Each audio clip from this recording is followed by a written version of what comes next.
You look up and notice it. That rough, bumpy texture on your ceiling, what we call a popcorn ceiling, looks dirtier than you remember.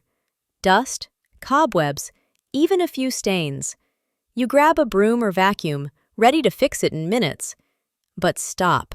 What if I told you that cleaning it the wrong way could release toxic particles into the air, or even cause thousands in irreversible damage?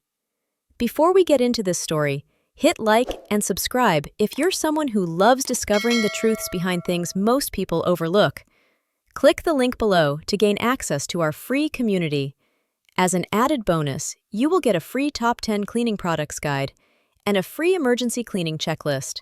Because today, what's above your head might be more dangerous than you think. Let's start with a simple question. Why do popcorn ceilings exist? This textured ceiling style became wildly popular between the 1950s and 1980s, mostly in North America. It was cheap, easy to apply, and, most importantly, great at hiding imperfections. Builders loved it. Popcorn homeowners accepted it, but few of us stopped to ask, what's inside this texture? The answer, unfortunately, isn't always safe. For decades, popcorn ceilings were made using materials that included asbestos, a harmful mineral linked to severe lung diseases. Even in modern homes without asbestos, the texture itself is delicate, absorbent, and incredibly easy to ruin during cleaning. I want to share a real story. A man named Kevin, a DIY enthusiast, decided to deep clean his living room, including the popcorn ceiling. Armed with a vacuum and a brush attachment, he began scrubbing. At first, it looked like it was working. The cobwebs disappeared. The dust lifted. But what he didn't realize? Each stroke was ripping the texture loose. He didn't hear it, didn't see it at first. But soon, flakes started to fall. A light dust settled in the air. Within 15 minutes, a large patch of the ceiling was bare. The white fluff had fallen all over the room. Worse, he had no idea whether his ceiling contained asbestos. His wife and kids were in the room. They breathed it in. Now, not all popcorn ceilings contain asbestos, but many built before the 1990s do. And here's the scary part. There's no way to tell by just looking. The only safe way to find out? Lab testing. If you disturb asbestos, it doesn't just sit on the floor. It becomes airborne, microscopic particles that float, unseen, into your lungs. Inhaling it repeatedly increases the risk of diseases like asbestosis, mesothelioma, and lung cancer. Popcorn, if you live in an older home, you need to pause before cleaning, because this is not about aesthetics, it's about health.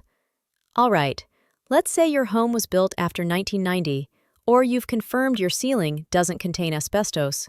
That's great. But popcorn ceilings still collect dust and cobwebs like magnets. They're like textured fly traps. Shine a flashlight sideways across the surface. You'll see the shadow of dust and tiny clumps you probably never noticed. The more humid the room, like kitchens or bathrooms, the worse it gets. But here's where it gets tricky. You can't scrub it.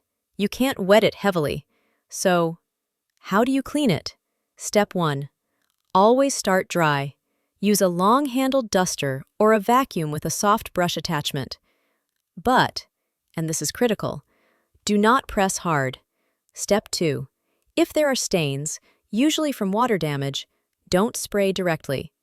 Instead, mix a small amount of warm water and mild dish soap, dampen a sponge, and blot the area very gently.